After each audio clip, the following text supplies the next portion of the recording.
হযরত ঈসা আলাইহিস সালাতু ওয়াস সালামের একটি কওল তুলে ধরলেন। হযরত ঈসা নবী তিনি একজন সঙ্গীকে নিয়ে দূর সফরে যাবেন। বাড়ি থেকে 3টে রুটি বানিয়ে নিলেন।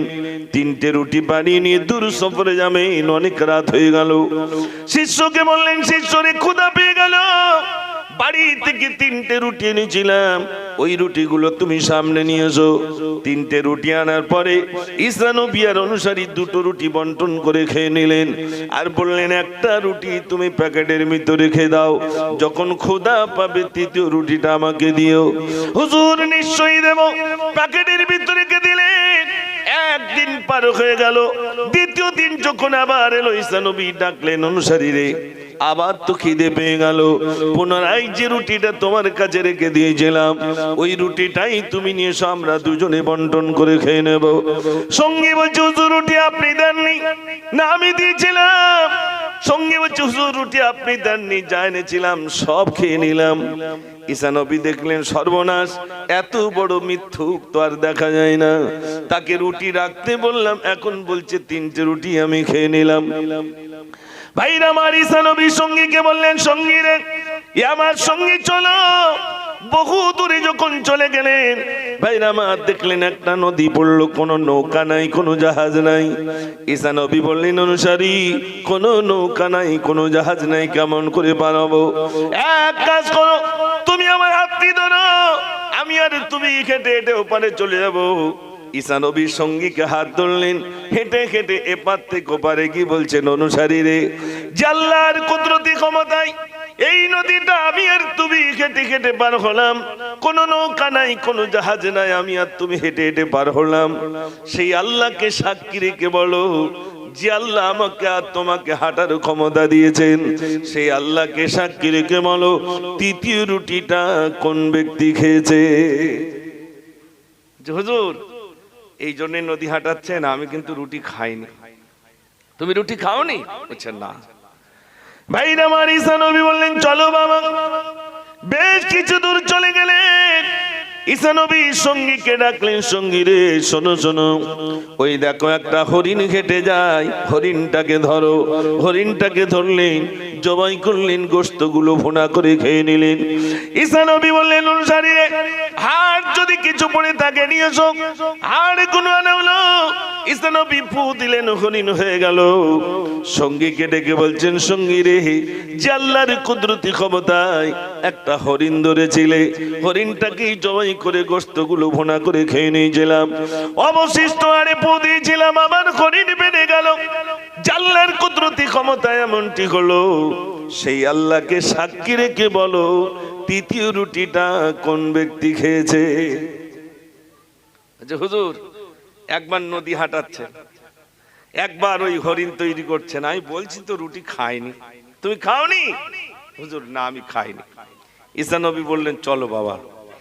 দেখছি তো মৃত্যুর শিকার হয় না। ভাইরা আমার, ঈসা নবী বললেন, অনুসারী চলো। বেশ কিছু দূর চলে এলেন, কিছু মাটি নিলেন, মাটিটাকে 3টে ভাগে ভাগ করে এবার ঈসা নবী ফু দিলেন। মাটি আর মাটি নাই, সোনা হয়ে গেল। ঈসা নবী বললেন, অনুসারী, তুমি একটা রুটি খেয়েছো, তুমি একটা সোনার দোলা নাও। আমি একটা রুটি খেয়েছি, আমি একটা সোনার দোলা নেব। আর 3য় রুটিটা যে খেয়েছে, 3য় সোনার দোলাটা কিন্তু তাকে দেব। সঙ্গী তখন বলছে, হুজুর ভাগটা আমি করবো? তো হচ্ছে করো। একবার দেখি তাকবীর, দেখি নারে তাকবীর। গজল শোনাবো ইনশাআল্লাহ। আজ অনেকদিন পর আপনাদের এলাকায় এসেছি, 2টা গজল না বললে তো হবে না। শুনবেন না আপনারা? অবশ্যই শোনাবো। ও ভাইরা আমার, একটুখানি শুনুন। ঈসা নবীর এবার অনুসারী বলছে, হুজুর বন্টনটাকে আমি করব। বলছে, করো।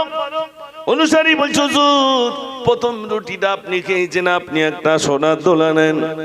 2য় রুটিটা আমি খেলাম, 2য় সোনার দোলাটা আমি নেব। হুজুর, আমার বড় ক্ষুধা পেয়েছিল বলে চুরি করে 3য় রুটিটা আমি খেয়েছিলাম, অতএব 3য় সোনার দোলাটা কিন্তু আমি পাবো। হুজুর বললেন, অনুসারী এতক্ষণ শিকার হলি না কেন? এখন শিকার হলি। যা আমি আর নিজের জন্য সোনাটা রাখলাম না, তৃতীয়টাও তোকে দিয়ে দিলাম। তিনটে সোনার মালিক হয়ে গেল। ঈসা নবী বললেন, একটাই শর্ত, সোনা নিয়ে তুমি চলে যাও, আমার সঙ্গে আর তোমাকে আমি রাখবো না। ভাইরা আমার, সে চিন্তা করলো সোনা পেয়ে গেছি মানে বিরাট কিছু, আর হুজুরের প্রয়োজন নাই। তিনটে সোনা নিয়ে গভীর রাতে চলে যায়। একটা ডাকাতের দল আসে, দুজন ডাকাতের দল। তারা যখন সামনে এলো, বলছে, এই যুবক তোর হাতে কি? বলছে কিছুই নাই। প্যাকেট খোল, আমরা দেখবো কি আছে। বলছে কিছুই নাই। পকেট থেকে চুরি বার করেছে, মেরে দেব। বলছে, ভাই আমাকে মেরো না, মেরো না, আমার প্যাকেটে তিনটে সোনার দোলা, তোমরা দুজন আর আমি একজন সমান ভাগে ভাগ করে নেব, মেরো না। ও ভাইরা আমার, তিনজনে তিনটে সোনা বন্টন করবে, এক জায়গায় বসে তিনটে সোনা বন্টন করবে।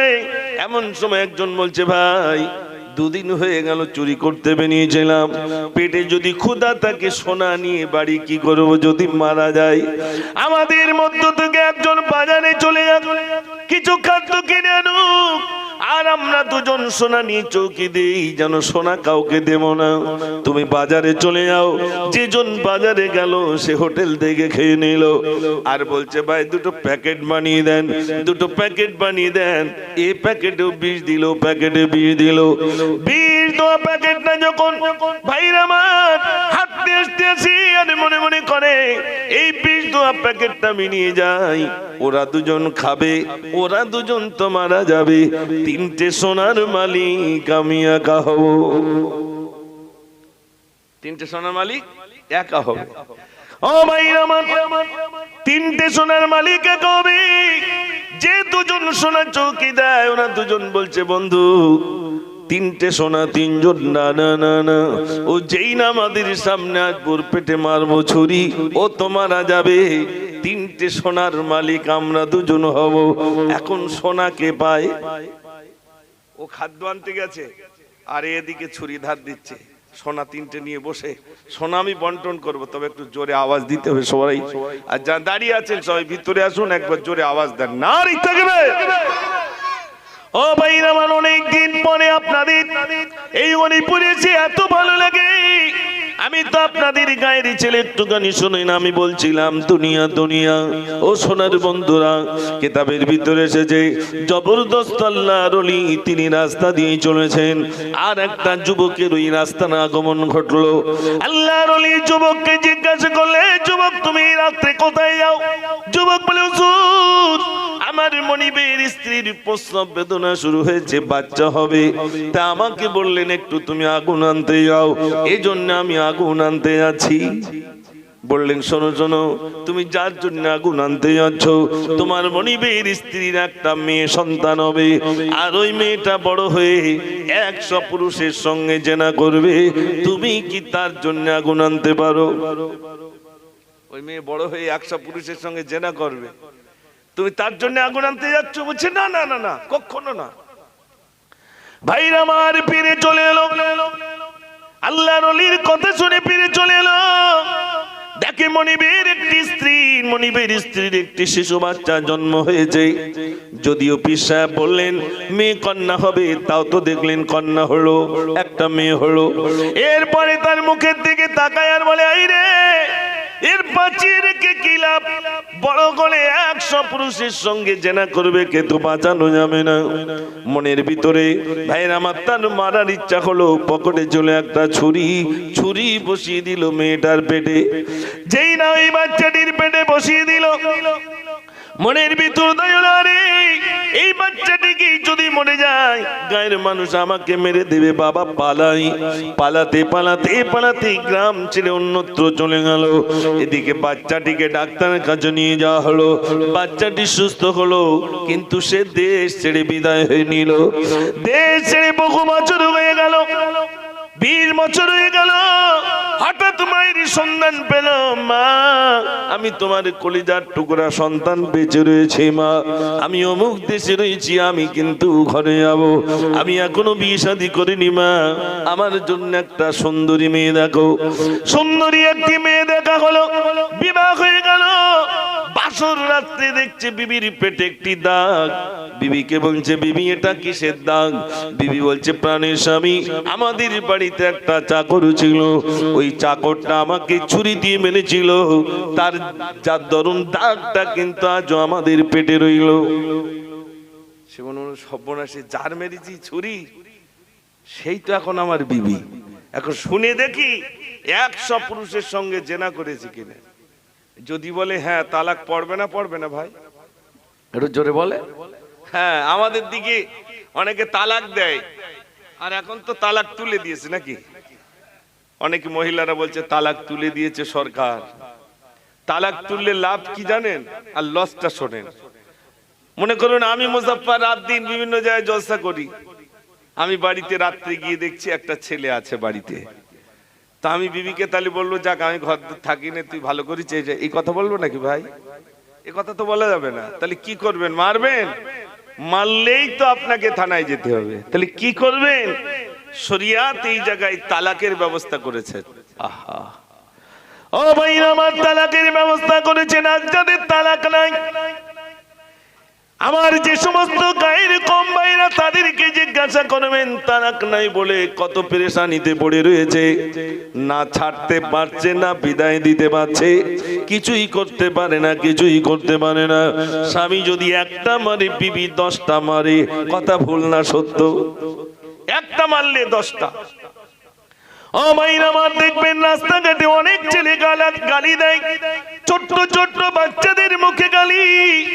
তখন গায়ের মানুষ অতিষ্ঠ হয়ে বলে, এটা কার ছেলে দেখতো? তখন বলে, এটা হয়তো মুজাফফরের ছেলে হবে। মুজাফফরের কাছে গিয়ে বলে, ভাই এই তোমার এমন ছেলে ভাই, সে সামনে আর তার সামনে যাওয়া যায় না, এত গালি দেয়। তখন মুজাফফর বলবে, ভাই আমার ছেলেটা সঙ্গ দোষে পড়েছে বলে গালি শিখেছে। বলে না? বলে না? সত্যি কি সঙ্গ দোষে পড়েছে?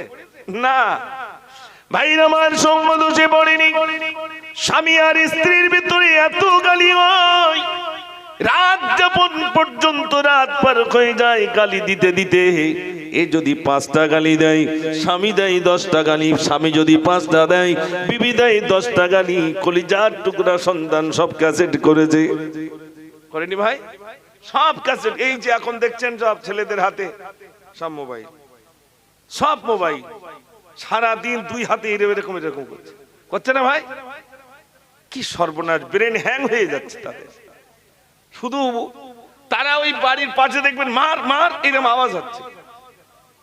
কি আশ্চর্য, ছোট্ট ছোট্ট বাচ্চা 2 হাত দিয়ে, আমার দেশে হাত এরকম হচ্ছে না ভাই, এত স্পিড হাতের, আর শুধু আওয়াজ হবে মার মার। তার কোনো দিকেই কোনো খবর নেই, কিচ্ছু নেই, রাত দিন শুধু ওই মার মার।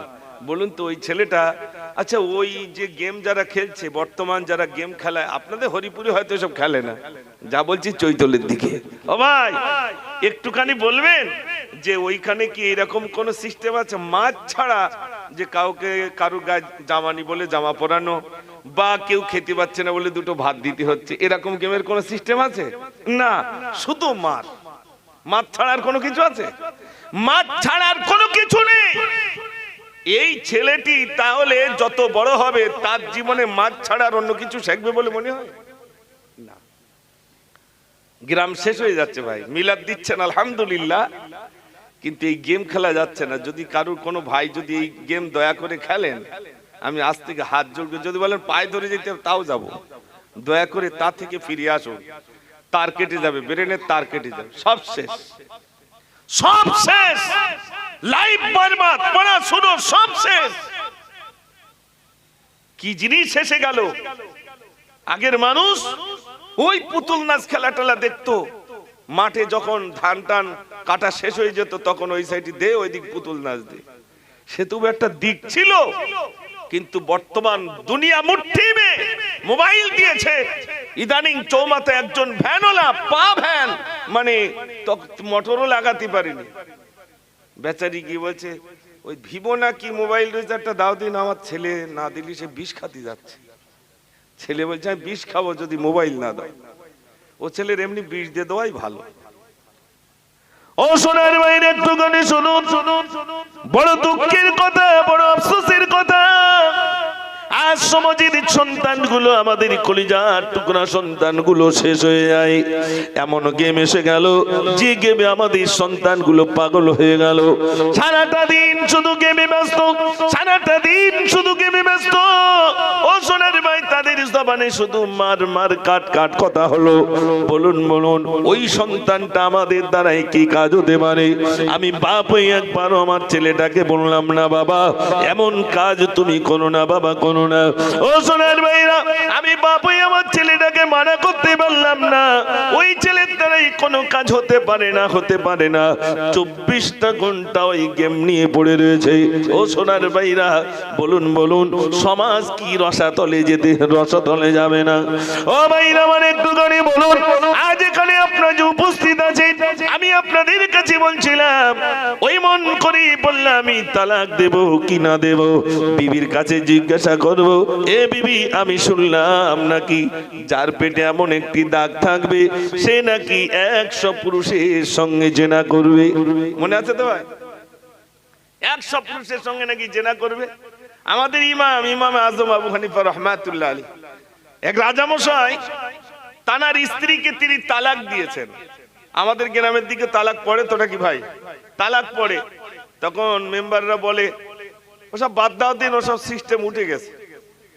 আহা, তালাক দিয়ে দিল। তালাক দিয়ে দেওয়ার পরে বলছে, হুজুর আজ একটা ভালো কাজ করে এসেছি। কি কাজ করে এসেছেন? বলছে সব তালাক টালাক দিয়েছিল, ওদের আবার সব মিটমাট করে দিয়েছি।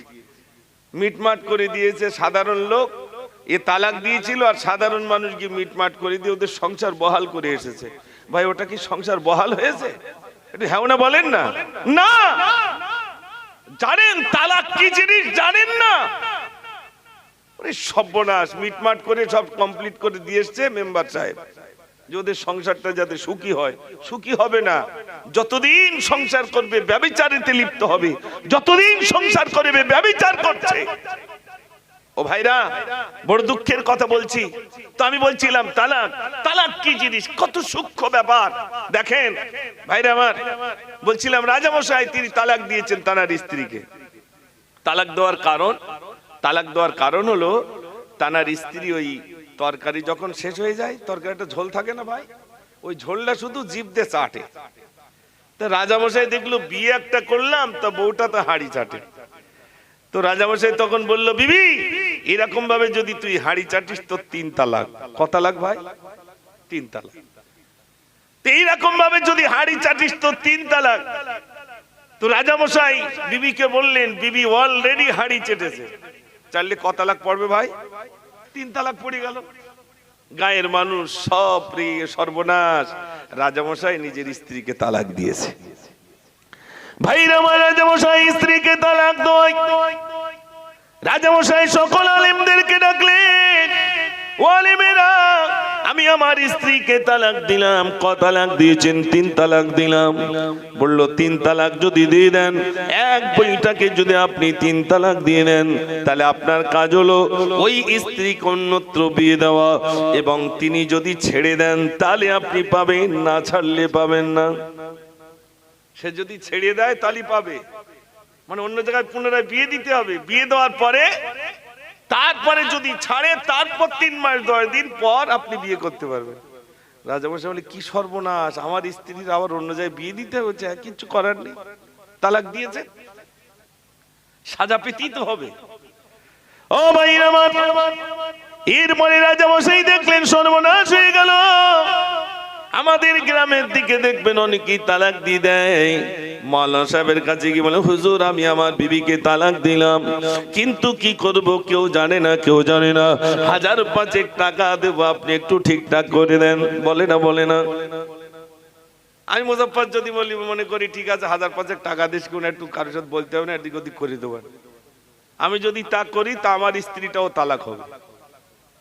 এই মশলা তো আমরা জানি না ভাই, ইচ্ছা মতো বিচার সালিশ করে দিলাম, হবে না। ছেলে দেখতে গিয়েছে, মেয়ে দেখতে গিয়েছে, সব দিন খান কমপ্লিট। ছেলের বাইক দিতে হবে, এই দিতে হবে, সেই দিতে হবে, সবকিছু কমপ্লিট। দেনমোহরের বেলা বলছে নগদে নগদে 500 টাকায় মিটে যায়। দেনমোহর কত দিলে তারপরে দেনমোহর আদায় হবে সেটা জানতে হবে তো ভাই। তো সেটা যদি আমি না জানি, আন্দাজে সব গাড়ি দাও, লরি দাও, ইঞ্জিন ম্যান দাও, সব দাও, সব কমপ্লিট হয়ে গেছে লেখা জোগা, কিন্তু দেন মোহরের বেলা নগদে 500 টাকায় মোটামুটি মিটিয়ে লাও আর এদিক ওদিক করো না। বিয়েটা কি মামুলি ব্যাপার নাকি? না ভাই, কষ্ট হচ্ছে না তো আপনাদের?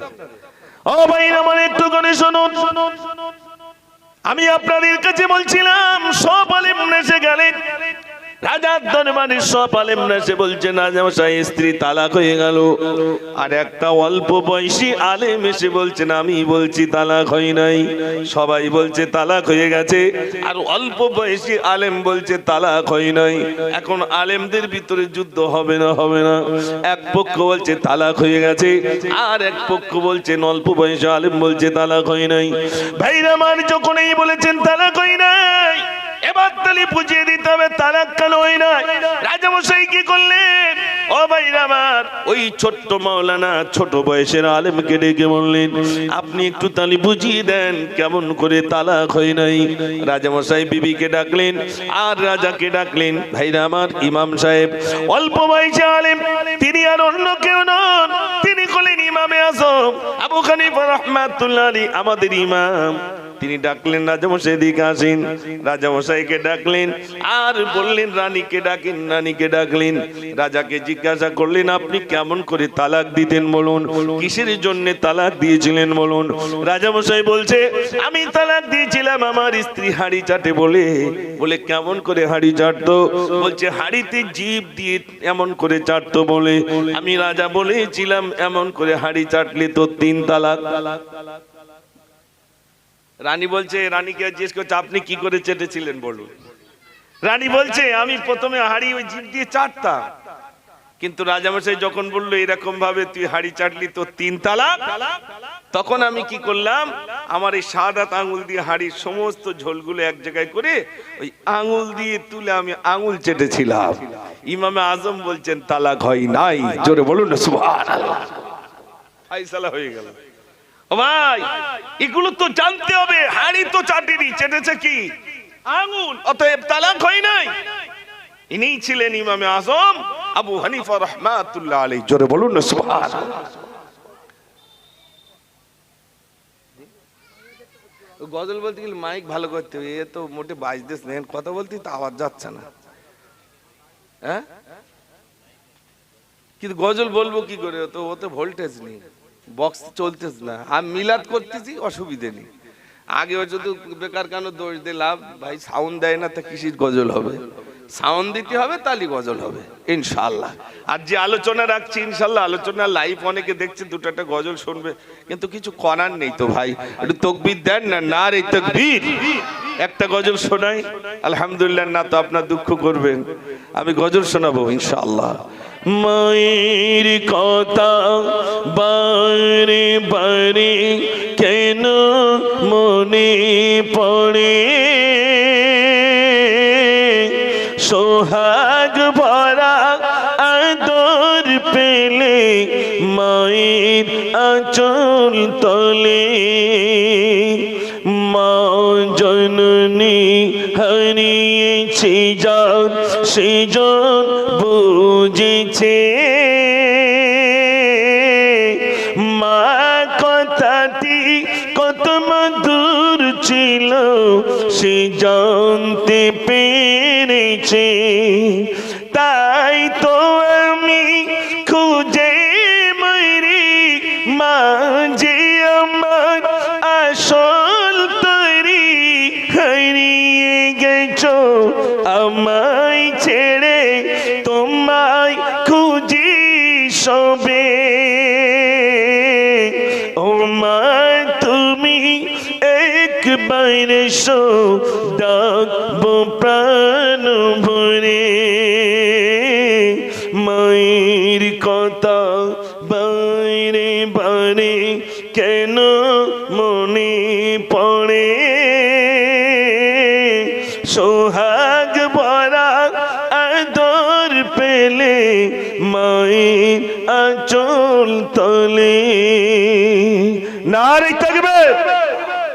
আওয়াজ যদি জোর হয় তাহলে দুটো একটা গজল হবে। সবাই মিলে একটু আওয়াজ দেন। আমি রেখে এসেছি ওদিক সোনা ভাগ আর ওদিকে পেটে ছুরি মারা, মনে আছে তো ভাই? সেই পেটে ছুরি মারা জি যদি বলে বিবি তুই কি 100 নারীর সঙ্গে জেনা করেছিস, যদি 100 পুরুষের সঙ্গে যদি বলে হ্যাঁ, তাহলে তালাক পড়বে কি পড়বে না। এই দু জায়গায় রেখে আমি দুটি গজল না বললে অনেক নজওয়ান যুবক বন্ধু ভাবছেন হুজুর একটা গজল বলবে না, এই জ্বালায় দুটি একটি গজল শোনাবো ইনশাআল্লাহ।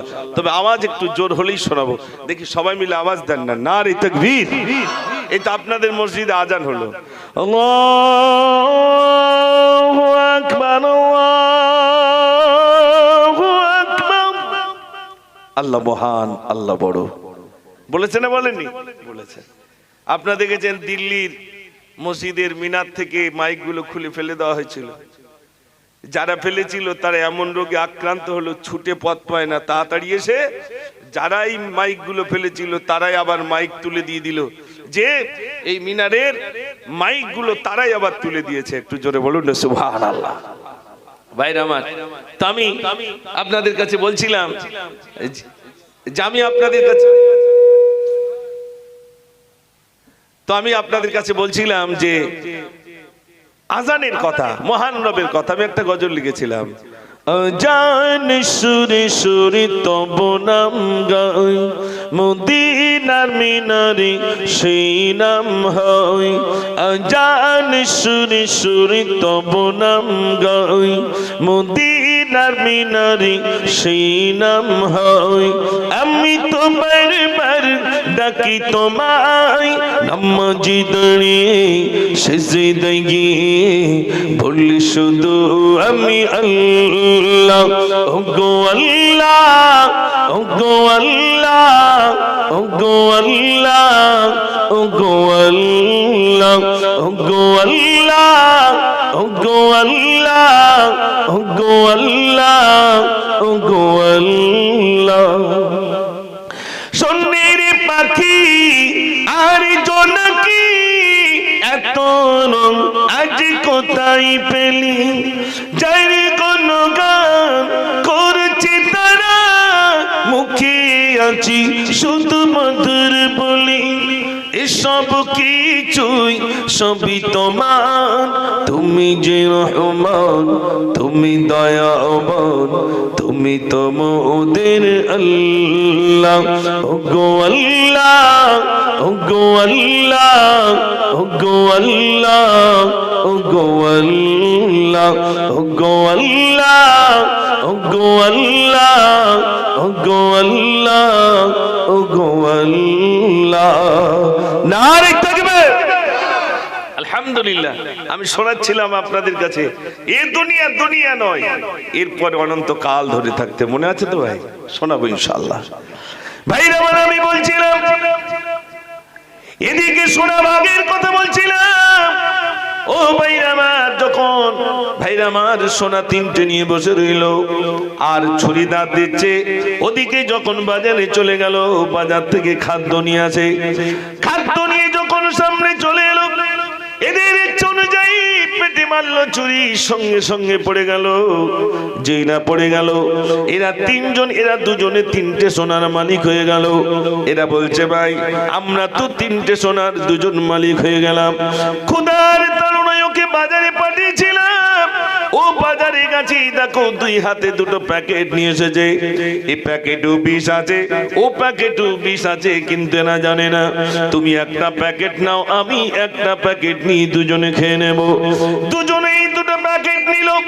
এরা যখন খাওয়া দাওয়া করলো, এরা বিষ মাখা খাদ্য খেয়ে এরাও মারা গেল। তিনটে সোনার দোলা পড়ে রইল, আর তিনটে লাশ পড়ে রইল। ঈসা নবী রাস্তা দিয়ে যান, দেখেন তিনটে লাশ পড়ে, তিনটে সোনার দোলা পড়ে। ঈসা নবীর কাছে সঙ্গীরা বলে, হুজুর ব্যাপারটা একটু বলুন, তিনটে সোনার দোলার তিনটে লাশ, ব্যাপারটা একটু বলুন। হুজুর বললেন, বাবা ওই তিনটে সোনার দোলা হলো দুনিয়া। তিনটে সোনার দোলা কি ভাই? দুনিয়া। ওই নেওয়ার জন্য সব নেব, সব নেব। ও ভাই আমার, দুনিয়া মনি, দুনিয়া দুনিয়া করে মানুষ পেরেশান হয়ে যাবে।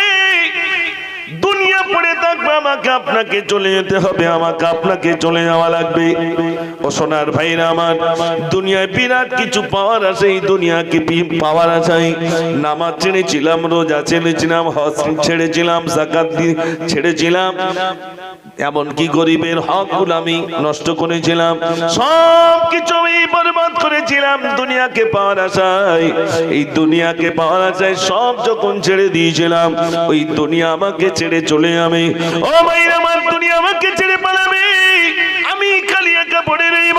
ইমাম গাজ্জালী রাহমাতুল্লাহ আলাইহি বলেন, মানুষ ইন্তেকালের পরে প্রথম বন্ধু তার দুনিয়া চলে যাবে, আর তার দ্বিতীয় বন্ধু আসবে যারা কবর পর্যন্ত যাবে। তার মানে আত্মীয় স্বজন আসবে, বেশি দূর যাবে না, কবর পর্যন্ত যাবে। আমাকে কাপড়ের কাপড় পরিয়ে দিয়ে জিজ্ঞাসা করবে, ও ভাইরা আমার, কাপড়ের কাপড় পরিয়ে দেওয়ার পরে আর মনের ভিতরে উদয় হবে, আরে আমার মুখটা একটুখানি খুলে দাও, আমার সাদের বিবিকে আমি দেখবো, আমার ছেলেটাকে দেখবো, আমার মেয়েটাকে দেখবো, আমার এই সাদের বালাখানাটাকে আমি একটুখানি দেখবো, আমাকে তাড়াতাড়ি করে কাপড়ের মুখটা খুলে দাও। কিন্তু না না, তাড়াতাড়ি করে বেঁধে দেবে।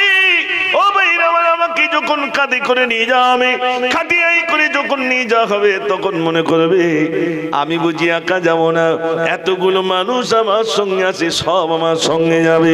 কিন্তু না না না, আমাকে নিয়ে যাওয়া হবে কবরস্থানে। সেখানে নিয়ে গিয়ে, ও সোনার ভাইরা আমার, একজন পায়ের দিকে নামবে, একজন মাথার দিকে নামবে, মনে মনে করবে আমার আগে ওরা নেমেছে, মানে ওরা দুজন আমার সঙ্গে যাবে। কিন্তু না না না, আমাকে কবরে যখন শোনো হবে, তখন বলা হবে বিসমিল্লাহি ওয়া আলা মিল্লাতি রাসূলিল্লাহ, আল্লাহর নামে নবীর দলে উঠাইয়া দিলাম। বলবে না, বলবে না?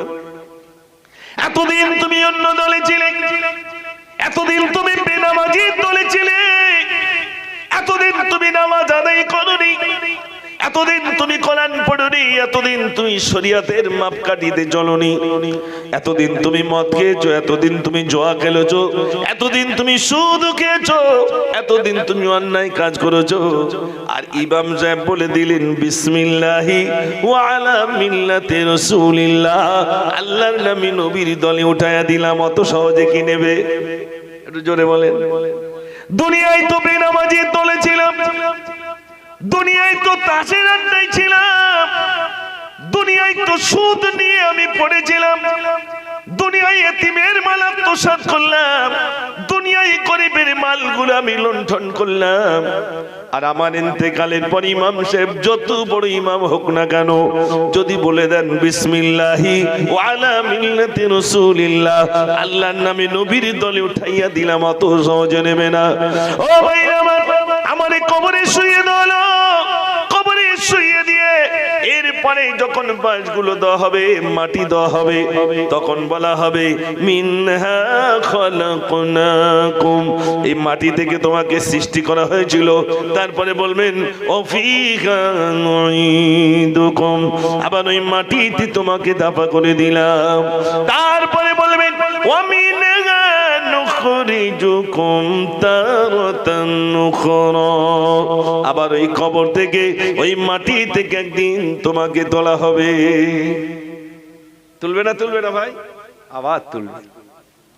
ও ভাই আমাদের মতো মানুষ নিজের ছেলের কাছে ওসিয়াত করে গেল, এ বাবা ছেলে, মিলাদে গিয়ে শুনেছি নাকি কবরে বিরাট আযাব, এ বাবা ছেলে শোন শোন বাবা, আমার লাশটা তুই পুড়িয়ে দিবি, আর ছাই দুটো ভাগ করবি, অর্ধেক ভাগটা নিয়ে যাবি নদীতে, নদীর যখন ভাটা সরে যাবে, ওই ভাটায় গিয়ে অর্ধেকটা ছাই তুই গুলে দিবি, আর পাহাড় চূড়ায় উঠবি, হাওয়া যখন বয়ে যাবে, অর্ধেকটা ছাই তুই উড়িয়ে দিবি। আমার আল্লাহ যেন আমার এক জায়গায় না করতে পারে। কত চালাক দেখেছে? পুরো বডি পুড়িয়ে দিবি, অর্ধেক ছাই পানিতে গুলে দিবি, আর অর্ধেক ছাই উড়িয়ে দিবি, আমার আল্লাহ যেন এক জায়গায় না করতে পারে। কি আশ্চর্য! আল্লাহর কাছে এগুলো কি কোনো ব্যাপার ভাই? আল্লাহ রাব্বুল আলামিন বলেন আসমান তৈরি করলাম, বললাম কুন ফায়াকুন হয়ে যাও, হয়ে গেল।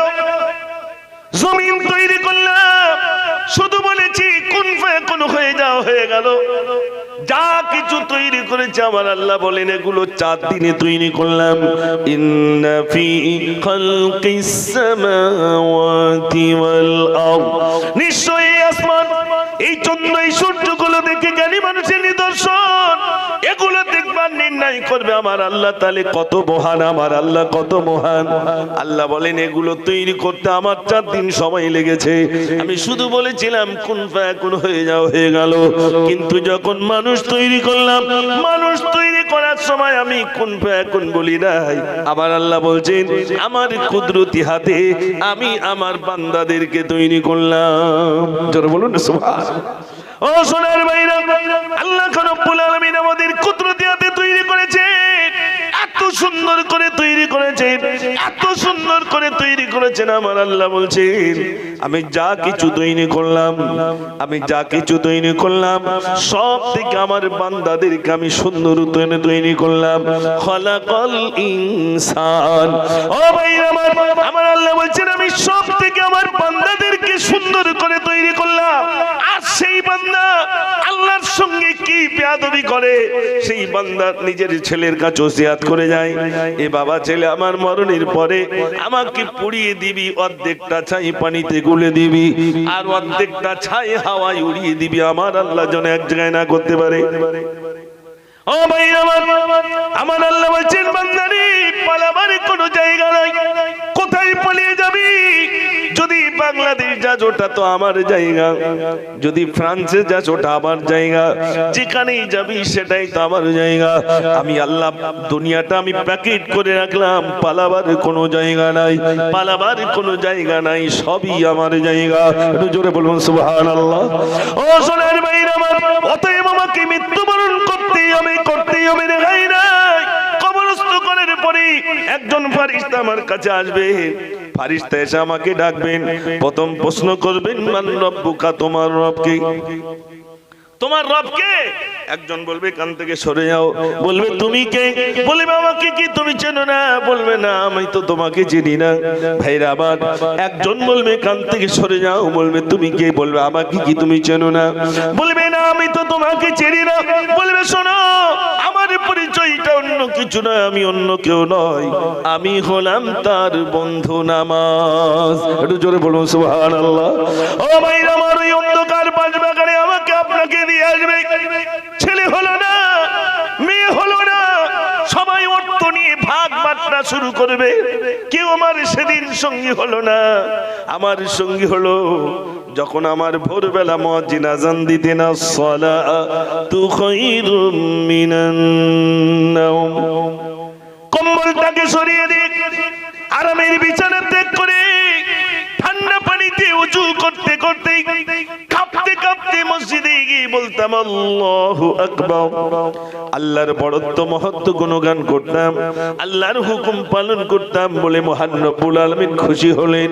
ভাইরা আমার, ওই নামাজটা সেদিন আমার আপনার বন্ধু বেনে যাবে। জোরে বলুন সুবহানাল্লাহ। সেই নামাজ এখন আছে ভাই? নামাজ নাই। মসজিদে গেলে দেখা যায় কটা চাচা বসে রয়েছে, আর কেউ নেই। মানে নামাজ শুধু এই চাচাদের জন্যই ফরজ, তাও চাচাগুলো মোটামুটি একটু বয়স হয়ে গেছে বলে তাই মসজিদ মুখো আসছে, তাছাড়া মসজিদে যাওয়ার কেউ নাই। ও ভাই আমার, বাড়িতে নামাজি নাই, বিবিটাও বেনামাজি, ছেলেটাও নাম বেনামাজি, নিজের একটি বৌমা ছিল, বৌমাটাও বেনামাজি। এখন একটুখানি বলুন, একজনের নাম হলো তপন, অর্থাৎ আমার হিন্দু ভাই, তার সঙ্গে আমার পার্থক্যটা কোথায়? তিনিও মানুষ, আমিও মানুষ, তার দুটো হাত আমার দুটো হাত, তার মুখমণ্ডল আমার মুখমণ্ডল, তিনি যেমনই পূর্ণাঙ্গ একজন মানুষ, আমিও একজন মানুষ, তার সঙ্গে আমার পার্থক্যটা কোথায়?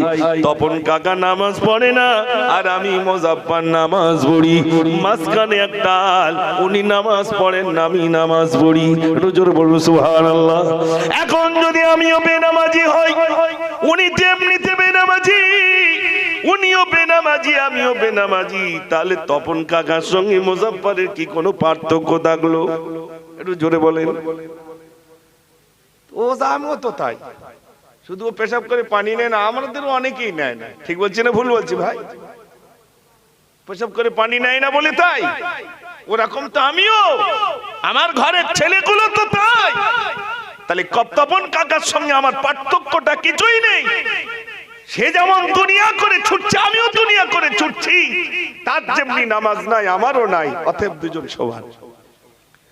মুমিনের সঙ্গে মুসলমানের সঙ্গে আর গায়ের কমের পার্থক্য তা না বেনামাজি আর আমরা হলাম নামাজি। জোরে বলুন না সুবহানাল্লাহ। সে নামাজ পড়বো ইনশাআল্লাহ, একটু বলুন না ইনশাআল্লাহ। মিলাদ দিয়ে যদি অন্তত একটা নামাজি হয় আলহামদুলিল্লাহ। আমার গ্রামে সব যুবকরা সব একত্রিত হয়ে মোটামুটি 10-15 জন যুবক ছেলে, একেবারে শিশু থেকে প্রত্যেকের দিন করা আছে। তুমি জোহরে ডাকবে, তুমি আসরে ডাকবে, তুমি মাগরিবে ডাকবে, তুমি এশায় ডাকবে। সব মোবাইলের নাম্বার দেওয়া আছে, মেসেজ চলে যাচ্ছে। আমার দায়িত্ব জোহরে ডাকা। সে তো নিজে তৈরি, আরো 15টা যুবককে ডাকছে। সে প্যান্ট পরে থাক আর গেঞ্জি পরে থাক, যাই থাক, চুল ভিন্ন ডিজাইন যা হয় হোক, কিন্তু আজান হলে মসজিদে যেতে হবে। যুবকরা, যুবকদের ঢল নেমেছে, মসজিদের সৌন্দর্য বেড়ে গেছে। একটু জোরে বলুন না সুবহানাল্লাহ। আপনাদের মসজিদের সৌন্দর্য বাড়বে যদি যুবক যায়। ঠিক বলছি না ভুল বলছি না? যুবকের যদি একবার মসজিদের সঙ্গে সম্পর্ক রাখাতে পারেন, খোদার কসম ওই গ্রামটা পর্যন্ত বদলে যাবে। শুধু কি যুবক ভাইদের দোষ না, আমাদের দোষ। আমরা ওদের ডাকি না, বলি না, চলো ভাই মসজিদে যাই। ও ভাই আমার একটুখানি শুনুন, আমি বলছিলাম নামাজ। আল্লাহর নবী সাল্লাল্লাহু আলাইহি ওয়াসাল্লাম তিনি যখন বিদায় হন, তিনি একটা কথা বলে গেলেন, সালাত সালাত সালাত আকিমুস সালাত, নামাজ নামাজ নামাজ। ও ভাই আমার আজ এখানে আমরা যে উপস্থিত রয়েছি, নামাজের মতো নামাজ পড়তে হবে। হযরত আলী রাদিয়াল্লাহু তাআলা তিনি নামাজ আদায় করতেন। নামাজ পড়ছেন এমন সবাই বেঈমানেরা দূর থেকে একটা তীর মারলো। তীর এসে হযরত আলীর পায়ে গেঁথে গেল। হযরত আলী রাদিয়াল্লাহু তাআলা নামাজ শেষে শিষ্যদের বললেন, আমার শিষ্যরা, অনুসারীরা, তোমরা আমার তীরটা বার করো। তীর বার করছেন যখন হযরত আলী রাদিয়াল্লাহু তাআলা ব্যথা অনুভব করছেন। আল্লাহ হযরত আলী রাদিয়াল্লাহু তাআলা বললেন, আমার অনুসারীরা, আমাকে নামাজ পড়তে দাও, নামাজে দাঁড়াবো আর তোমরা তীরটা বার করে নেবে। হযরত আলী নামাজে দাঁড়িয়ে গেলেন আর তার সঙ্গী সাথীরা তীর বার করে নিল। হযরত আলী একটি বারের জন্য তিনি শব্দ করলেন না। একটু জোরে বলুন সুবহানাল্লাহ। ও ভাই আমার, আমরা কি নামাজ পড়ি? আমাদের নামাজে কি আমার আল্লাহ খুশি হবেন? আমাদের নামাজে কি আমার আল্লাহ সন্তুষ্ট হবেন? আমাদের নামাজে কি আমার আল্লাহর নৈকট্য লাভ করতে পারবো? না না না, আমাদের তমন নামাজ হতে হবে। আল্লাহর নবী সাল্লাল্লাহু আলাইহি ওয়াসাল্লাম তিনি মিরাজে গেছেন, আল্লাহর সঙ্গে কথা বলেছেন। আর এদিকে মুসা কালিমুল্লাহ, মুসা নবী তিনি আল্লাহর সঙ্গে কথা বলেছেন। বলেন ভাই, মুসা নবী আল্লাহর সঙ্গে কথা বলেছেন। আল্লাহ রাব্বুল আলামিন মুসা নবীকে বললেন, মুসা রে, আমার সঙ্গে কথা বলতে গেলে তুর পাহাড়ে আসা লাগবে। আর তুর পাহাড়ে যখন উঠবি জুতোটা খুলে আসতে হবে, তাই তো নাকি? জুতোটা খুলে আসতে হবে, তুর পাহাড়ে উঠতে হবে, আমার সঙ্গে কথা হবে। কিন্তু সামনে একটা দুটো পর্দা নয়, 70,000 পর্দা থাকবে, আমি কথা বলবো। মুসা নবীর সঙ্গে কথা, কটা পর্দা ভাই? 70,000 পর্দা সামনে। আমার একটি পর্দার কত কত মোটা একটি পর্দা, 500 বছরের রাস্তা। মানুষ গেলে 500 বছরের রাস্তা সমান একটা পর্দা, এত মোটা পর্দা। ভাইরা আমার, 70,000 পর্দা ভেদ করে মহান রব্বুল আলামিন মুসা নবীর সঙ্গে কথা বলতেন। কিন্তু আমার আপনার নবীর সঙ্গে আমার আল্লাহ আমার নবীকে বললেন, হাবিব, মুসার বেলা জুতো খুলতে বলেছি, আর আপনার বেলা আমি জুতো খুলতে বলি না। আপনি জুতো পাই দিয়ে আসুন আরশে আজিম, আপনার জুতোর ধুলাগুলো পেলে আমার আরশে আজিম ধন্য হয়ে যাবে। একটু জোরে বলুন সুবহানাল্লাহ। ও ভাই আমার, আমার আপনার নবীর সঙ্গে মহান রব্বুল আলামিন ডাইরেক্ট কথা বলেছেন, ডাইরেক্ট। কোনো পর্দা নেই, কোনো হিজাব নেই, কোনো দেয়াল নেই। আমার আল্লাহ আমার আপনার নবীর সঙ্গে ডাইরেক্ট কথা বলেছেন। নবী আমার বললেন, আল্লাহ, আমি শুধু আপনাকে একা কথা বলতে রাজি নই, আমার উম্মতেরা আপনার সঙ্গে কথা বলবে। আমি যেমনি আপনার সঙ্গে ডাইরেক্ট কথা বলেছি, আমার উম্মতেরা তারাও আপনার সঙ্গে ডাইরেক্ট কথা বলবে। এই জন্য আল্লাহর নবীর কাছে সাহাবারা জিজ্ঞাসা করলেন, ইয়া রাসূলুল্লাহ, আল্লাহর সঙ্গে কথা বলতে গেলে কোন পন্থায় কথা বলা যায়? আল্লাহর নবী বলেছেন, কোন মানুষ যদি কোরআন শরীফ তেলাওয়াত করে, কোরআন পড়ে, ওই মানুষটার সঙ্গে স্বয়ং মহান রব্বুল আলামিনের ডাইরেক্ট কথা হয়ে যায়। যারা বলো না সুবহানাল্লাহ। নামাজি কি পড়ে ভাই? কোরআন শরীফ পড়ে। তো নামাজি যখন কোরআন পড়বে ডাইরেক্ট আল্লাহর সঙ্গে কথা হবে। সুবহানাল্লাহ। ও ভাইরা আমার, আল্লাহর নবীর কাছে সাহাবারা প্রশ্ন করলেন, ইয়া রাসূলুল্লাহ, বান্দা কখন আল্লাহর নিকটবর্তী চলে যায়? আল্লাহর নবী বললেন, বান্দা যখন সিজদা দেয় আর বলে সুবহান রাব্বিয়াল আলা, সুবহান রাব্বিয়াল আলা, সামনে কোনো দেয়াল থাকে না, কোনো পর্দা থাকে না, কোনো হিজাব থাকে না, সরাসরি ওই বান্দাটা আল্লাহর নিকটবর্তী চলে যায়। একটু জোরে বলুন সুবহানাল্লাহ। ও হরিপুরের যুবক নওজোয়ান ভাইরা, আমি আপনাদের হাত জোড় করে বলি, ভাই কখন না কাটবে কেউ জানি না। এই করোনা নামক মহামারী গেল, কত মানুষের ঢল নেমেছিল মসজিদে, সবাই যেন কাতারে কাতারে মসজিদে যায়। এমনকি যখন এলান হয়েছিল 5 জনের বেশি মসজিদে যেতে পারবে না, মসজিদে তালা মারা, আমরা যুবকেরা সেদিন বলেছিলাম মসজিদে তালা মেরেছ। জুমার দিনে গিয়ে আমরা বলেছিলাম, আরে মসজিদে তালা মারা। ও সোনার ভাইরা, আমরা যখন নামাজ থেকে দূরে সরে যাব, আমরা যখন আল্লাহর হুকুম থেকে দূরে সরে যাব, ভাইরা আমার, তখন দেখা যাবে কাফের বেদিন মুশরিকরা আমাদের উপরে চেপে মরবে, আল্লাহর তরফ থেকে গজব আসবে।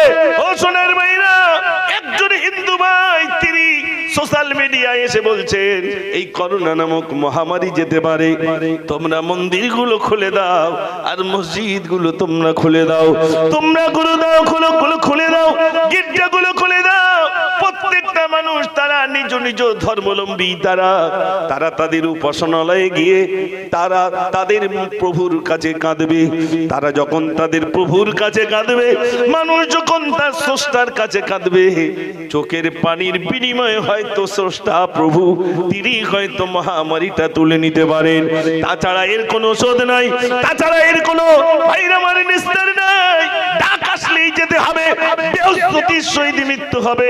ও সোনার ভাইরা, আমার জন্য বলবো, এখানে যতগুলো মানুষ আজকে আমরা জলসা এসেছি, আজ থেকে নিয়ত করবো ইনশাআল্লাহ আমি পাঞ্জেখানা নামাজি বেনে যাবো ইনশাআল্লাহ।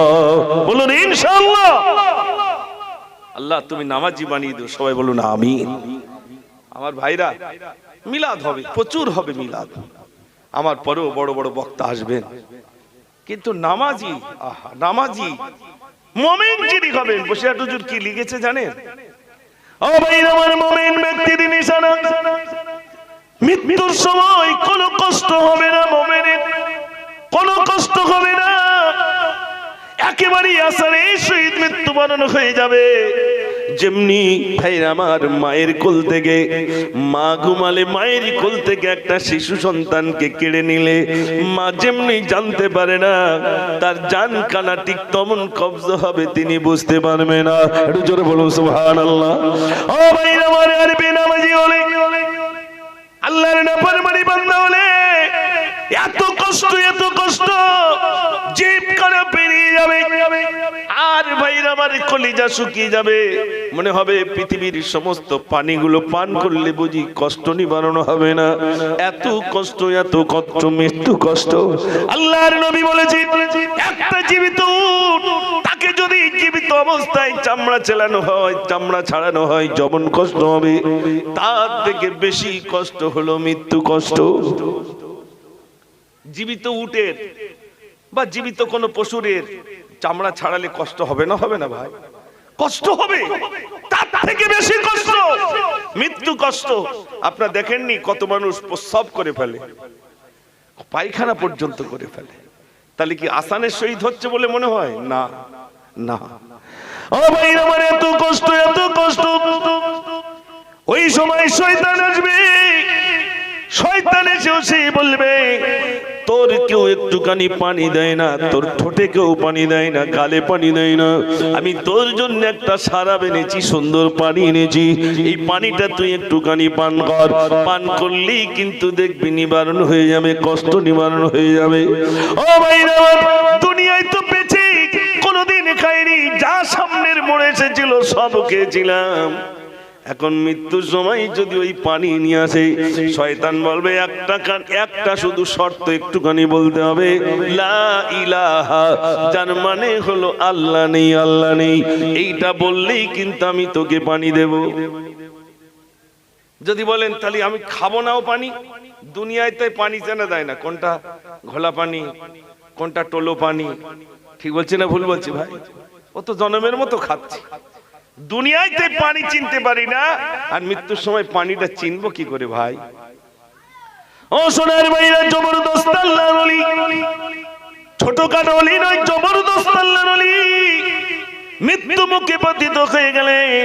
এমন সময় দেখা গেল ভাইরা আমার, তানার শিষ্যরা বলছেন হুজুর, তালকিন দিচ্ছেন, হুজুরের সামনে বলুন লা ইলাহা ইল্লাল্লাহ মুহাম্মাদুর রাসূলুল্লাহ। হুজুর মুখটা ঘুরিয়ে নিচ্ছেন, আবার বলছেন হুজুর বলুন লা ইলাহা ইল্লাল্লাহ মুহাম্মাদুর রাসূলুল্লাহ সাল্লাল্লাহু আলাইহি সাল্লাম। হুজুর আবার মুখটা ঘুরিয়ে নিচ্ছেন। তারা চিন্তা হচ্ছে না, কেমন বলছেন, কেমন মানুষের হাতে হাত দিয়ে বায়াত হলাম, কেমন ওলির সামনে হাত দিয়ে বায়াত হলাম, যার মৃত্যুর সময় কলমা তালকিন দিই, আর তিনি মুখটা ঘুরিয়ে নিচ্ছেন। না না না, আমাদের বুঝি ভুল হয়েছে, মনে হয় আল্লাহর ওলি না। ভাইরা আমার, কিছুক্ষণ পরে সুস্থ হয়ে গেলেন। জিজ্ঞাসা করলেন হুজুর, আপনাকে কলমার তালকিন দিচ্ছিলাম আর আপনি মুখটা ঘুরিয়ে নিচ্ছিলেন কেন? হুজুর বলছেন বাবা, তোমরা যখন বলছিলে লা ইলাহা ইল্লাল্লাহ মুহাম্মাদুর রাসূলুল্লাহ, শয়তান ওই সময় তোমাদের সুরে সুর মিলিয়ে শয়তান আমাকে বলছিল তুমি একটুখানি বলো লা ইলাহা, যার মানে হলো নেই কোনো আল্লাহ। যদি আমি বলতাম তাহলে তো বেঈমান হয়ে যেতাম। আমি তো ঈমান হালতে আমি মৃত্যু হতে চাই। একটু জোরে বলো সুবহানাল্লাহ। ও ভাইরা আমার, কারণে সোগাছি, এ দুনিয়া কি হবে, এ জমিন কি হবে, এ টাকা পয়সা কি হবে?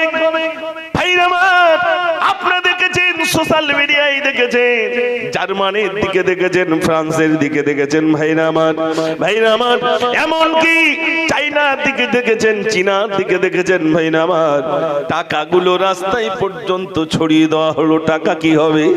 এ টাকার কোনো দাম নাই, সব চলে গেল, ছেলে চলে গেল, বিবি চলে গেল, বাপ চলে গেল, মা চলে গেল, আমি একা। টাকা কি হবে? টাকাগুলো সব রাস্তায় ছড়িয়ে দিলেন, টাকার প্রয়োজন নাই। ও ভাইরা আমার, যখন আল্লাহর তরফ থেকে গ্রাস করবে কেউ ধরে রাখতে পারবে না। ও সোনার ভাইরা আমার, এই জন্য আপনাদের কাছে আমি শুধু পরিশেষে বলে যাব, নামাজ ছাড়া কোনো মুক্তি নাই, কোনো মুক্তি নাই।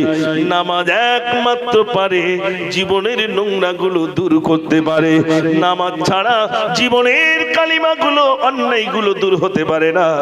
যার ভিতরে নামাজ রয়েছে তার ভিতরে সমস্ত নোংরাগুলো আল্লাহ দূর করে দেবেন। বলুন সুবহানাল্লাহ। পড়বো তো ইনশাআল্লাহ নামাজ? বলুন ইনশাআল্লাহ। আল্লাহ তুমি আমাদের সকলকে পাঞ্জেগানা নামাজি বানিয়ে দিও। সবাই বলুন আমিন।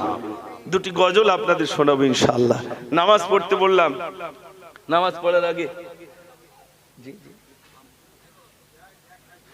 একটু দরুদ শরীফ পড়ুন। আল্লাহুম্মা সাল্লি আলা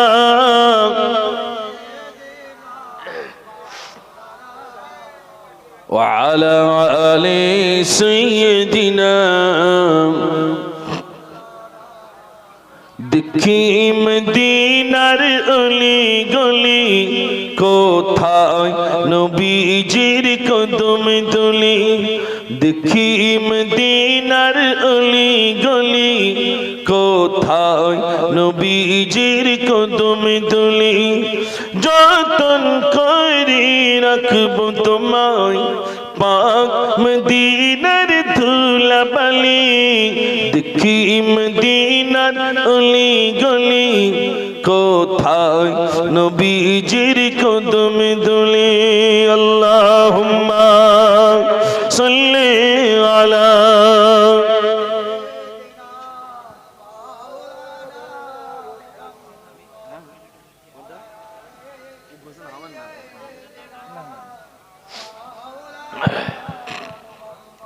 সাল্লাল্লাহু আলাইহি সাল্লাম। আমি এতক্ষণ নামাজের কথা বললাম, দুটি কথা বললাম। একটা হলো মৃত্যুর কথা, আর ওই মৃত্যু যন্ত্রণা থেকে বাঁচতে গেলে তার জন্য নামাজ পড়তে হবে। এই দুটি কথা নিয়ে এতক্ষণ আলোচনা রাখলাম। আমার ভাইরা এখানে জানা অনেকে উপস্থিত হয়েছেন। আল্লাহ কম বেশি আমাদেরকে সব নামাজি বানিয়েছেন, কেউ 5 ওয়াক্ত পড়ি, হয়তো কেউ জুমা পড়ি, কেউ ঈদের নামাজ পড়ি, এরকম হয়। দুনিয়া আমাকে গাফেল করে রেখেছে, এই দুনিয়ার এই মায়া জালে পড়ে সব সরে যাচ্ছে, কিন্তু ইচ্ছা হয় যে নামাজ পড়বো।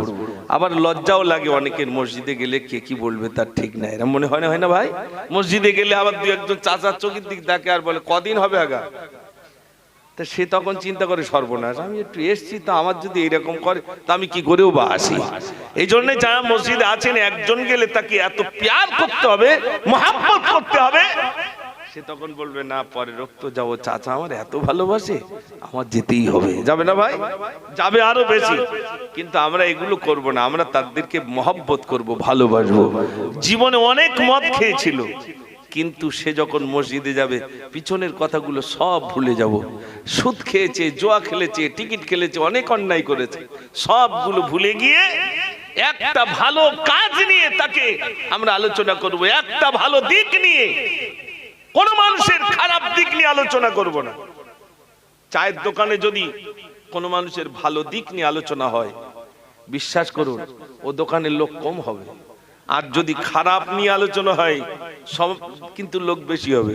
জীবনে দেখেছেন ভাই, নিজের কথা বাদ দিয়ে সব লোকের কথা বলে, অমুকির ছেলেটাই করেছে, অমুকির মেয়ে এই করেছে, কিন্তু কোনোদিন বলে আমার ছেলেটাই করেছে আর আমি এই করেছি, এটা বলে না। সব অন্যের দোষ দিয়ে নিজেকে নিয়ে সমালোচনা করি না। যদি নিজেকে নিয়ে সমালোচনা করতে পারি, খোদার কসম, কোন মানুষ যদি নিজেকে নিয়ে সমালোচনা করেন আর নিজেকে প্রশ্ন করেন, তুমি কেন নামাজ পড়ো না, তুমি কেন রোজা রাখো না, তুমি কেন দান করো না, তুমি কেন গরিবকে দেখো না, তুমি কেন এতিমকে দেখো না, তুমি কেন তোমার পিতাকে দেখো না, তুমি কেন তোমার মাতাকে দেখো না, নিজেকে যদি প্রশ্ন করে, ওই মানুষটা হবে ইহদিনাস সিরাতাল মুস্তাকিমের পথিক বনে যাবে। জোরে বলুন সুবহানাল্লাহ। তবে নিজেকে প্রশ্ন করেছে, তখন নিজেকে পরিবর্তন হওয়ার ইচ্ছা হবে। ভাই, আমি আপনাদের জ্ঞান দিতে আসিনি, শুধুমাত্র কোরআন ও হাদিসের কথা দুটো একটু আলোচনা করতে এসেছি। এই আপনারা শুনছেন আর আমি বলছি, এক প্রকার সওয়াব হবে। সারা রাত নফল নামাজ পড়লে যে সওয়াব, তার থেকে বেশি সওয়াব আল্লাহ রাব্বুল আলামিন আমাদের আমলনামায় লিপিবদ্ধ করবেন। জোরে বলুন সুবহানাল্লাহ। আমার ভাইরা, এই জন্য নামাজ পড়ুন, অন্তর ভালো থাকবে, মন ভালো থাকবে, ব্যবসা বাণিজ্য সর্বদিকে ইনশাআল্লাহ আপনার গতি আরো বেড়ে যাবে, শারীরিক দুর্বলতা দূর হয়ে যাবে। নামাজ এমনই জিনিস যা আপনি যখন প্রতিনিয়ত পড়তে থাকবেন, আপনার শরীরের সমস্ত আপনার রোগগুলো আস্তে আস্তে সব সরে যাবে। কেন না? আপনি নামাজি বেড়ে গেছেন। জোরে বলুন না সুবহানাল্লাহ। আমার ভাইরা, তো নামাজ পড়ার কথা বলছিলাম, একটা গজল বলবো। নামাজ পড়তে গেলে আগে কি করতে হবে ভাই? ওযু করতে হবে। তো একটা ওযুর গজল বলে যাই। আমি ভারতবাসী কোন বিদেশি ও আরববাসী শোনো না, আরবিতে যে ওযু বলে একটি মনে বোঝাও না। আমি ভারতবাসী কোন বিদেশি,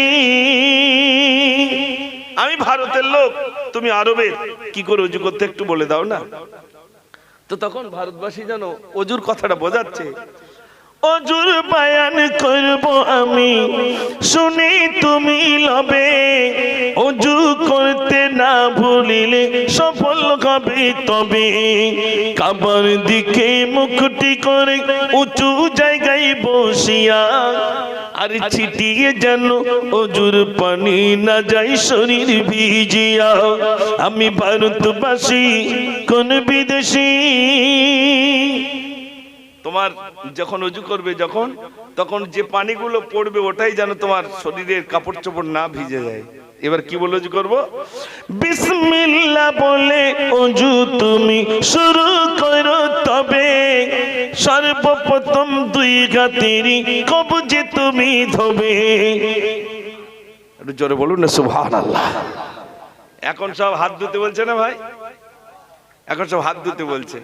তা আপনি একবার হিসাব করুন, 5 ওয়াক্ত যদি নামাজ পড়েন, তা এই কবজি কবার ধুতে হয়? 3 বার, মানে একবার 3 বার, তাহলে 3 5 কত হবে? 15 বার হবে। দিন যদি 15 বার হয়, তা ওই মানুষটার কি করোনা আক্রান্ত হতে পারে ভাই? কি করে হবে? 15 বার শুধু হাত ধুচ্ছে। আর এখন দেখেন না, যেখানেই যাবেন। আবার হ্যাঁ, তার আমি কবি কি লিখেছেন দেখেন ওযু সম্পর্কে। বিসমিল্লাহ বলে অজু তুমি শুরু করো, তবে সর্বপ্রথম দুই হাতেরই কবজি তুমি ধোবে। মেসক ছেড়ে তিন কুলি করে দাঁত পরিষ্কার করে নাও। রোজার সময় নাকি গলে গড়গড়া করে যাও। আমি ভারতবাসী কোন বিদেশি। রোজা না হলে তুমি গড়গড়া করবে। তারপরে বলছেন একটি নাকের দুইটি ছিদ্রে ডান হাতের পানি দাও, বাম হাতে দুই আঙুল দ্বারা ময়লা বাহির করে নাও। একটি নাকের দুইটি ছিদ্রে ডান হাতের পানি দাও, বাম হাতে দুই আঙুল দ্বারা ময়লা বাহির করে নাও। সীমারেখা বলছি আমি, ছবি তুমি করো না।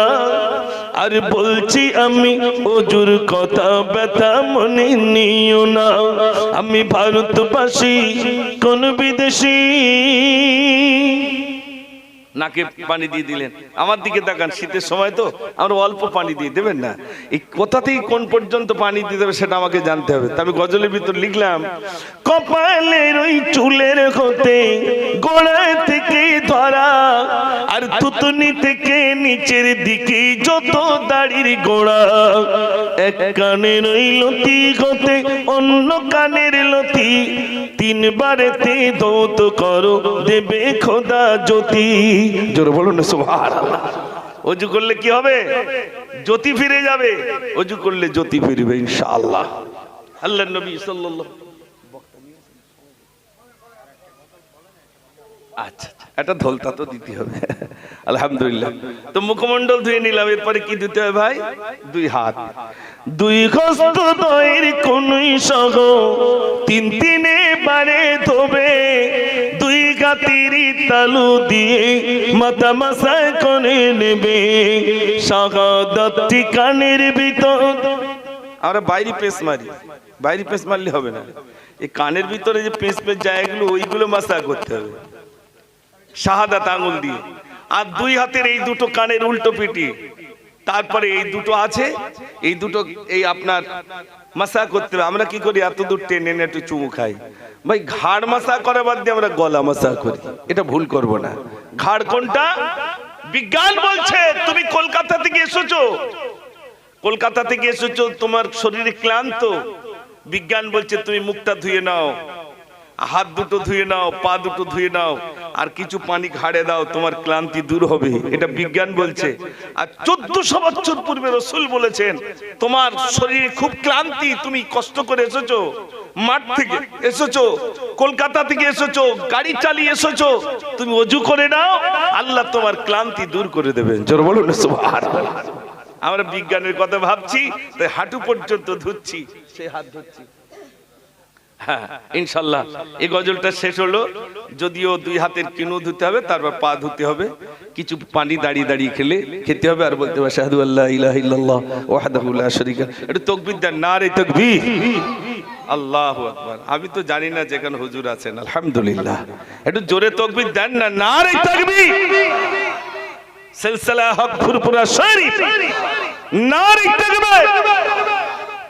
আমি জানার ওয়াজ শুনতে যেতাম, আমি হুজুরের ওয়াজ শুনতে যেতাম, আলহামদুলিল্লাহ। তিনি আজ আমার পরে এসেছেন, জনাব আলহাজ হযরত মাওলানা আব্দুল হাকিম সাহেব হুজুর।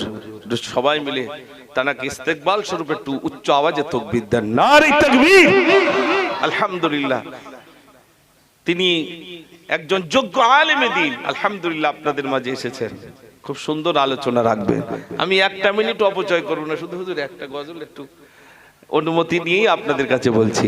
ভারতবাসী ভারতবাসী ভারতবাসী গো, ভারতবাসী ভারতবাসী ভারতবাসী গো, সম্প্রীতির পতাকা আজি আমরা তুলিব, আমরা তুলিব, আমরা তুলিব। ভারতবাসী ভারতবাসী ভারতবাসী গো, ভারতবাসী ভারতবাসী ভারতবাসী গো, ক্ষুদিরামের আশফাকুল্লার বলিদানের দেশ, রবীন্দ্রনাথের নজরুলের জন্মভূমির দেশ। ক্ষুদিরামের আশফাকুল্লার বলিদানের দেশ, রবীন্দ্রনাথের নজরুলের জন্মভূমির দেশ। সাম্প্রদায়িক শিকলখানি ছিঁড়ে ফেলিব, ছিঁড়ে ফেলিব, ছিঁড়ে ফেলিব। ভারতবাসী ভারতবাসী ভারতবাসী গো, ভারতবাসী ভারতবাসী ভারতবাসী গো। একদিকেতে মন্দির আছে থাকবে যে মসজিদ, মন্দিরতে ঘন্টা বাজে শুনবো যে তাকবীর। একদিকেতে মন্দির আছে থাকবে যে মসজিদ, মন্দিরতে ঘন্টা বাজে শুনবো যে তাকবীর। মোখান বারুদ গড়তে আজি শপথ নেব, শপথ নেব, শপথ নেব। ভারতবাসী ভারতবাসী ভারতবাসী গো, ভারতবাসী ভারতবাসী ভারতবাসী গো। নারে তাকবীর। কম বেশি আমি আপনাদের কাছে আলোচনা রাখলাম। আমি তো আপনাদের গায়ের প্রখ্যাত আলেমে দ্বীন হুজুর এসেছেন, আপনাদের সামনে আলোচনা রাখবেন। সভাপতি সাহেব নাম এলান করবেন। আপনারা সবাই জমে বসুন, প্রাণ ভরে উচ্চ আওয়াজে দরুদ শরীফ পড়ুন। আল্লাহুম্মা সাল্লি আলা